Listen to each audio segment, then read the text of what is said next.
నమస్తే రమ్మగారు. నమస్తే జయ. ఏదైనా మంచి కథ ఒకటి చెప్పండి రమ్మగారు. బ్రహ్మరాక్షసుడి కథ చెప్తాం.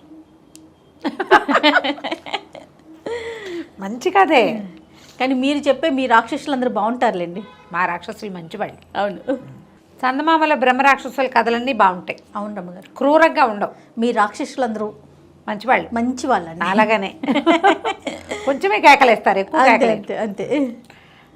పూర్వం అట ఒక ఊళ్ళో ఒక భాగ్యవంతుడు ఒక ఆయన ఉండేవాడట. ఆయనకి ఎన్ని వేల ఎకరాల పొలాలో ఉన్నాయి. కానీ భాగ్యవంతుడికి ఒక పిసినారితనం ఉంది. పని వాళ్ళకి డబ్బులు ఇవ్వడం ఇష్టం ఉండదు ఆయనకి. పాలేళ్ళకి డబ్బులు ఇవ్వాలంటే ప్రాణం పోతుంది. పొలాలు ఉన్నాయి, మరి పొలం వ్యవసాయం చేయాలంటే కూలీలను పెట్టద్దు, మరి దున్నాలి, దమ్ము చేయాలి, నాట్లు వేయాలి, ఆ తర్వాత ఏదో మందో గిందో చల్లాలి, మరి తర్వాత ఇవి తీయాలి, ఏమంటారు కలుపు తీయాలి, ఆ తర్వాత ఎన్ని పనులు, నీళ్లు పెట్టాలి, నీళ్ళు ఆపాలి, తర్వాత కొయ్యాలి, తర్వాత కట్టేతలు, తర్వాత నూర్పిళ్ళు, చిరగటాలు గిరగటాలు, ఎన్ని పనులు. మొత్తం ఈ ప్రోగ్రాం అంతా మనుషులతోటే నడుస్తుంది. వ్యవసాయం ఒక చేతిలో మన ఇంట్లో మనం ఓం ఓం అని మనీ ప్లాంట్కి నీళ్ళు పోసుకోవడం కాదు కదా, బోళ్ళంత పని ఉంటుంది. ఈ పనులన్నిటికీ డబ్బులు ఇవ్వడానికి ప్రాణం ఒప్పేది కాదు ఆయనకి. ఏదో ఒకళ్ళో ఇద్దరో పని వాళ్ళు ఉండేవాళ్ళు, వాళ్ళే ఎలాగోలాగా చేసేవాళ్ళు, ఇంత అయ్యేది కాదు. అయితే ఎకరాలకు ఎకరాలు బీడు పట్టిపోయి ఉండేది ఆయనకి, పనివాళ్ళు లేక. వాళ్ళ ఆవిడ చాలా తెలివిగలదు, కానీ ఈయన్ని లొంగదీయలేక ఆవిడ ఊరుకునేది. అయితే ఏమైంది, ఆయన చాలా దుఃఖంగా ఉండేది. ఆయనకి పొలాలన్నీ బీడు పట్టిపోతున్నాయి, ఏవి పంటలు లేకుండా పోతున్నాయి, డబ్బులున్నాయి, ఇంకా ఆయన దగ్గర క్యాష్ కూడా బోల్డంత ఉంది, పొలాలు కూడా ఉంటే బాగుంటుంది అంతే. అయితే ఏమైంది, ఓసారి చాలా చింతాక్రాంతుడుగా కూర్చుని ఉన్నాడు ఆ పొలం దగ్గర. ఓ సన్యాసి ఆ దారైపోతూ, ఏమినైనా అలా బాధపడుతున్నావు ఏమిటి అని అడిగాను. ఈ ఉచితంగా వస్తాయిగా బావిలో నుంచి మంచినీళ్ళు తీసి ఆ సన్యాసి కాసిన మంచినీళ్ళు తాగడం పోయించి చెట్టుకి ఏదో కాయ అంటే ఒక కాయ కోసి చేతిలో పెట్టి కూర్చోబెట్టాడు. నాకు చాలా సమస్యగా ఉందండి, పని వాళ్ళని పెట్టుకోలేకపోతున్నాను నేను, మరి సులువుగా పని అయిపోయే ఉపాయం ఏమో కనిపించట్లేదు, దాంతో చాలా కష్టపడుతున్నానంటే ఆ సన్యాసి ఈ మంచినీళ్ళు ఇచ్చాడు, మామిడికాయ కోసి ఇచ్చాడని ఓ మంత్రం చెప్పాట. ఈ మంత్రం చదువు, ఒకడు వస్తాడు, వాడితో నీకు కావలసిన పని చేయించుకో, ఏ పని చెప్పినా చేస్తాడు అని చెప్పి ఆ మంత్రము ఉపదేశం చేశాడు. ఈయన బాగానే ఉంది, తెల్లవారి ఇంట్లో కూర్చుని మంత్రం పునశ్చరణ చేశాడు. ఇన్ని వేలు చేయాలని ఉంది లెక్క. ఆ అన్ని వేలు అయ్యాక ఢామ్ అని పెద్ద శబ్దం అయ్యి పెద్ద బ్రహ్మాండంగా ఉన్నటువంటి భీకరాకారుడు ఒకడొచ్చి ప్రత్యక్షమయ్యాడు. ఏం కావాలో చెప్పు, పని చేయాలి నాకన్నా, నువ్వేం పని చెప్తే ఆ పని చేస్తా.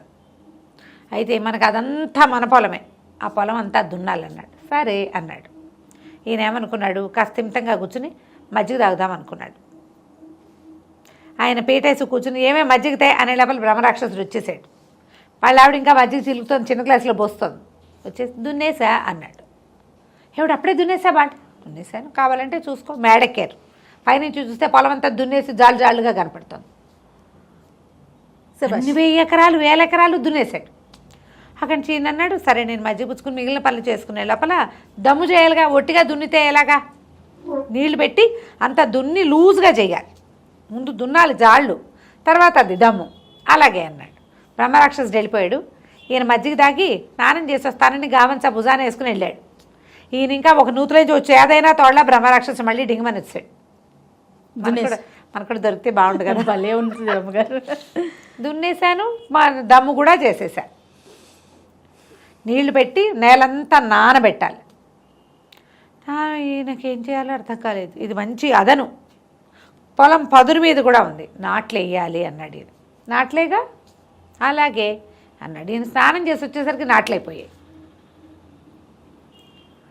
అర్థం కాలేదు, ఏం చేయాలి, నో క్లూ అనమాట. సరే నాట్లు కూడా వేసేసాడు. పని చెప్పు. నాట్లు వేసాక ఇప్పుడు బ్రహ్మరాక్షసుడు అంటే క్షణంలో చేస్తాడు, కానీ ఆ నాటుకున్న పొలము ఎదగాలి, ఎంత పని ఉంది మరి. అది 2 నెలలు ఎంతో పడుతుంది. 1 నెల పట్టాక కలుపు వస్తుంది, ఇంకో నెల పోయాక కంకలేస్తాయి, అప్పుడు ఎరువు కొట్టాలి, ఇంకో నెల పోయాక అప్పుడు కదా ఎదకొచ్చేది, పైకి వచ్చేది, పొలం పైరు మీదకి వచ్చేది, ఆ తర్వాత నెల కోసేది. ఈ లోపల పని చెప్పు అని చంపేస్తున్నాడు వీడు. అర్థం కాలేదు దీనికి ఏం చేయాలో. పని చెప్పకపోతే వాడు ఈయన విరుచుకు తినేలాగా ఉన్నాడు. గబగబా లోపలికి వచ్చాడు, భార్యను పిలిచాడు. ఏమే మరేమో సన్యాసి ఒక మంత్రం ఇచ్చాడు. ఆ మంత్రంతో ఈ మనుషులు బెడద లేకుండా ఓ బ్రహ్మరాక్షసుడు వచ్చాడు. వాడినేమో పని చేయమన్నాను. వాడు దాంతో దున్నేశాడు. తర్వాత ఏమో దమ్ము చేసేసాడు, నాట్లన్నీ వేసాడు. మొత్తం పొలంలో గ్యాప్ లేకుండా మొత్తం వేల ఎకరాల పొలాలు నాట్లు పడిపోయినాయి. పంట పైకి రావాలి. వీడేమో పని చెప్పమంటున్నాడు, ఏం చేయని అన్నాడు. ఆవిడ మధ్య చిలుక్కుంటుంది లోపల. వాడు నా దగ్గరికి పంపించండి. బ్రహ్మరాక్షసుడికి చెప్పాడు, మా ఆవిడ ఒక పని చెప్తుందిరా, నువ్వు వెళ్ళి ఆ పని చెయ్యి అన్నాడు. రాక్షసుడికి చెప్పాడు. బ్రహ్మరాక్షసుడు లోపలికి వెళ్ళాడు. అమ్మగారు మజ్జిగ చిలుకుంటుంటే ఏం చేయమంటావు పని అన్నాడు. ఈవిడేం చేస్తుంది, ఇట్లా వెళ్ళని ఒక వెంట్రుక లాగి ఉంగరాలు చుట్టూ ఆవిడది, దీన్ని స్ట్రైట్గా చేసి పట్టురా, నిన్ను సాఫ్ చేసి పట్టరా. సరేనన్నాడు. అక్కడే కూర్చొని తీసాడు. మళ్ళీ అయిపోతుంది. వదలంగానే అది మేలు తిరుగుతోంది. మళ్ళీ చేశాడు. ఇక ఏం చేసినా వాడి వల్ల కాల నెలలు పట్టినాయి. కాదు రమ్మగారు, టెక్నాలజీ లేదు, స్ట్రైట్నర్స్ లేవు. మరి బ్రహ్మరాక్షసుడు అని చెప్పాము అందుకే. పాతకాలం వాడు కదా బ్రహ్మరాక్షసులు. ఇప్పుడు మన మనుషుల రూపంలోనే ఉన్నారు. అదే కదా, నాన్ టెక్నికల్ రాక్షసులు పాత రోజుల్లోనే ఉండేవాళ్ళు. ఇక వాడు దాన్ని లాగాడు, పీకాడు, తడిపాడు, ఏం చేసినా ఏమీ అవల. అది పుచ్చుకుని ఊళ్ళు తిరగటం మొదలుపెట్టాడు. స్ట్రైట్ చేయించుకోవటానికి. ఇక తిరుగుతూనే ఉన్నాడు. ఈ లోపల వీళ్ళ పంట పైకి వచ్చేసింది. ఈయన కూడా ఇలా రాక్షసుల మీదకి వాళ్ళ మీదకి వెళ్ళకూడదని కూలి, ఇంత పంట వాళ్ళకి ఎలాగూ డబ్బులు వస్తాయి, ఎలాగూ ఇస్తాం. తొలి కాలంలో ఏ పంట లేకుండా డబ్బులు ఇవ్వాలంటే బాధ ఆయనకి. నీకు పంట రావాలంటే ముందు ఎన్ని పనులు ఉన్నాయి, ఎంత ప్రాసెస్ అండి. ఈ ప్రాసెస్ అంతా ఖర్చే కనపడుతుంది. అవును, మనం పంట వచ్చాక డబ్బులు ఇవ్వడం మనకి సులువు, పంట కనపడుతుంది కదా. వన్స్ అది చేస్తే కానీ మనం తర్వాత దానికి పెట్టుబడి పెట్టలేకపోతాం. ఆయన రెడీ అయిపోయాడు. ఇతనేమో ఈ బ్రహ్మరాక్షసుడు ఆ పొడుగాటి మెలికలు తిరిగిన నల్లటి వెంట్రుకని పుచ్చుకొని తిరుగుతున్నాడు. కొన్ని నెలలు తిరిగాక ఓసారి ఒక బంగారపు పని వాళ్ళ వాకిట్లో కూర్చుని ఉన్నాడు బ్రహ్మరాక్షసుడి చెట్టు కింద. ఆయన ఓ బంగారాన్ని, ఒక ముద్దని కాల్చి ఒక మెషిన్లో పెట్టి దాన్ని ఇట్లా సాగదీశాడు. ఇతను చూస్తున్నాడు ఆశ్చర్యంగా. మళ్ళీ ఆ సాగదీసిన ఇంత కడ్డీని మళ్ళీ మంటల్లో వేశాడు. మళ్ళీ సాగదీస్తే అది సన్నగా ఆయన తీగ చేసుకుంటున్నాడు. కాల్చి సాగదీస్తారు. చల్లారిపోయాక మళ్ళీ కాల్చి మళ్ళీ సాగదీస్తారు. తర్వాత దాన్ని ఒక సన్నటి దాంట్లో పెట్టి నైస్గా లాగి లాగి లాగి లాగి లాగి ఏమనుకున్నాడు బ్రహ్మరాక్షసుడు, హే ఇది చాలా బాగుందని ఆ వెంట్రుకని తీసుకెళ్ళి మంటలో పడేసాడు. సాగదీశారు. అది భగ్గుమని మండంగానే బ్రహ్మరాక్షసుడు కూడా మాయమైపోయాడు. వాడి పని పాడైతే వాడు మాయమైపోతాడు అనమాట. ఇప్పటిదాకా పని పాడయ్యేవి జరగలేదు. చూడండి ఎంత సింపుల్గా జరిగిపోయింది. ఇక ఆ బ్రహ్మరాక్షసుడు వీళ్ళ ఇంటికి రాలేదు. మనం ఇలాంటిది పింగళవారి పేకి కథ విన్నాం. అవునండి. ఈ వెంట్రుకలు సాగదీయటము కొన్ని సహజంగా జరిగే ఉంటాయి, అవి ఎవ్వరి వల్ల కాదు. కుక్కతో ఒక వంకర.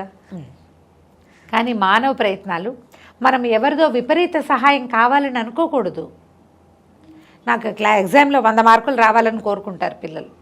దానికి నువ్వు పని చేయొద్దు. అది కదా, ఎవరైనా ఎగ్జామ్ రాసేసి ఏదైనా విచిత్రం జరిగి రాసేసే పెన్ దొరికేస్తే బాగుండు అలా ఊహించుకునే వాళ్ళం చిన్నప్పుడు. మ్యాజిక్ పెన్ అది అలా పెట్టగానే అదే రాసుకుంటూ వెళ్ళిపోతుంది. కథల్లో చదివి మ్యాజిక్ పెన్ కావాలి, మ్యాజిక్ బుక్స్ కావాలి, మ్యాజిక్ పేపర్స్ కావాలి. ఎప్పుడు మ్యాజిక్లతోటి వాటంతటా అవి జరిగిపోయే క్రియలతోటి జీవితం నడవదు. వాటికి మనమే ప్రయత్నం చేయాలి. బంగారానైనా కాల్చి కాల్చి కొట్టి చేస్తేనే సాగుతుంది. అంతే. దాంతో ఏనగైనా చేసుకోవచ్చు కదా. కాబట్టి మనం ఏం చేయాలి, క్రియ సరిగ్గా చేయాలి. ఎప్పుడూ కష్టే ఫలి, ఈ ధ్యాస పెట్టుకుని ఉండాలి. పిల్లలకి చెప్పండి ఈ కథ. కొంచెం ఉద్యోగాల్లో కొత్తగా చేరిన పిల్లలకు కూడా ఈ కథలు చెప్పండి.